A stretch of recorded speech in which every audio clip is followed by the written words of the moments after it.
মহানবী সাল্লাল্লাহু আলাইহি সাল্লামের ১৩ বছরের ছোট হজরত ওমর রাদিয়াল্লাহু তাআলা আনহু ৫৮৩ খ্রিস্টাব্দে মক্কার কুরাইশ বংশের আদিয়া গোত্রের এক সম্ভ্রান্ত পরিবারে জন্মগ্রহণ করেন। তার চল বা ডাক নাম ছিল হবস, পিতার নাম ছিল খাত্তাব এবং মায়ের নাম ছিল খান্তামা। শ্যামলা ও দীর্ঘকায় ওমর রাদিয়াল্লাহু তাআলা আনহু খুব শক্তিশালী তেজস্বী বীর পুরুষ হিসেবে খ্যাতি অর্জন করেন। তিনি একাধারে ছিলেন কুস্তিগীর, বাগী ও কবি। ঐতিহাসিক বালজুরির মতে জাহিলিয়া যুগের কুরাইশ বংশের মাত্র ১৭ জন শিক্ষিত ব্যক্তির মধ্যে হজরত ওমর রাদিয়াল্লাহু তাআলা আনহু ছিলেন অন্যতম। সফল ব্যবসায়ী হিসেবে তার সুনাম ছিল এবং ব্যবসায়ের কারণে তিনি সিরিয়া ও পারস্য ভ্রমণ করতেন। হজরত ওমর রাদিয়াল্লাহু তাআলা আনহু প্রথম জীবনে ইসলামের ঘোর বিরোধী হলেও ৬১৬ খ্রিস্টাব্দে নবী করিম সাল্লাল্লাহু আলাইহি সাল্লামের নিকট ৩৩ বছর বয়সে তিনি ইসলাম ধর্ম গ্রহণ করেন। জানা যায় তার ইসলাম গ্রহণের জন্য রাসূলুল্লাহ সাল্লাল্লাহু আলাইহি সাল্লাম স্বয়ং আল্লাহর কাছে দোয়া করেছিলেন। তার ইসলাম ধর্ম গ্রহণে ইসলামের ইতিহাসে এক গৌরোজ্জ্বল অধ্যায়ের সূচনা হয়। ইসলাম গ্রহণের পর নবী করিম সাল্লাল্লাহু আলাইহি সাল্লাম হযরত ওমরকে ফারুক উপাধিতে ভূষিত করে সম্মানিত করেন। তার জীবনের শুরুতে ওমর রাদিয়াল্লাহু তাআলা আনহু ইসলামের ঘোর শত্রু থাকা অবস্থায় তিনি নতুন মুসলিমদের সাথে খুবই খারাপ ব্যবহার ও নির্যাতন করতেন।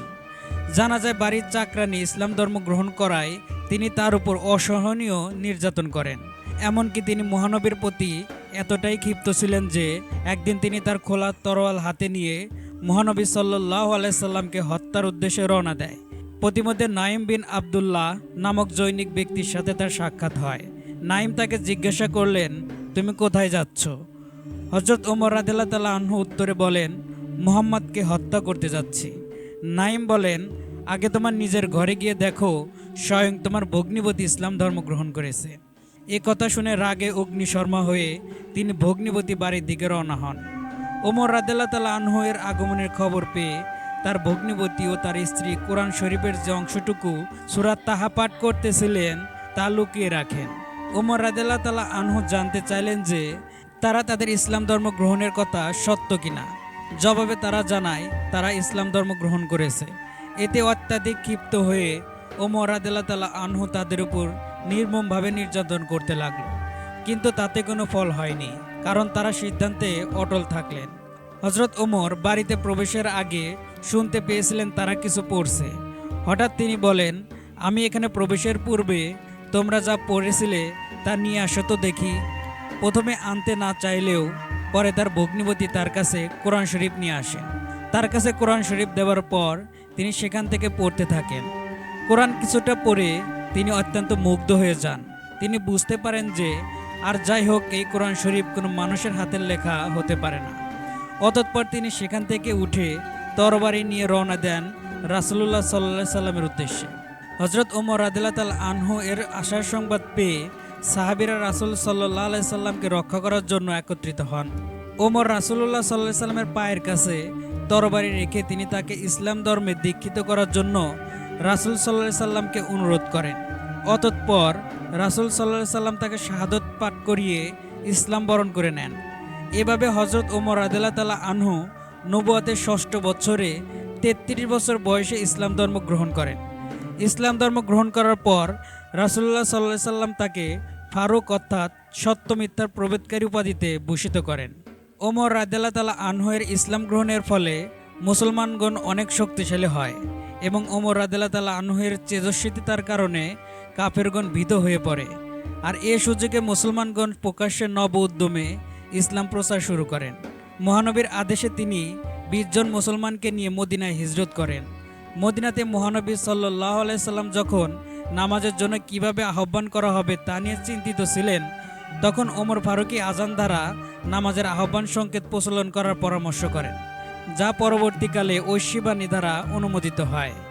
মহানবী হযরত মুহাম্মদ সাল্লাল্লাহু আলাইহি সাল্লাম খোদার হুকুমে সে পরামর্শ গ্রহণ করেন এবং হযরত বেলালকে প্রথম মুয়াজ্জিন হিসেবে নিযুক্ত করেন। মদিনায় হিজরতের পর কুরাইশগণ যখন মদিনা আক্রমণ করে তখন বদর প্রান্তরে যুদ্ধ ওমর মুসলমানদের পতাকার ছায়াতলে যুদ্ধ করেন। উহুদের যুদ্ধে মহানবীর জীবন রক্ষার জন্য ঢাল হয়ে দাঁড়ান। রাসূলুল্লাহ সাল্লাল্লাহু আলাইহি সাল্লাম জীবিত থাকা অবস্থায় এভাবেই প্রতিটি যুদ্ধে তিনি গুরুত্বপূর্ণ ভূমিকা পালন করেন ও রাসূলুল্লাহ সাল্লাল্লাহু সাল্লামের জীবনের রক্ষার জন্য নিজের বুক পেতে দেন। হজরত ওমরের দূরদর্শিতা, ঈমান, আখলাক, প্রজ্ঞা এমনই ছিল যে মহানবী সাল্লাল্লাহু সাল্লাম বলেছিলেন, তারপরে কেউ নবী হলে সে হতো হজরত ওমর রাদিয়াল্লাহু তাআলা আনহু।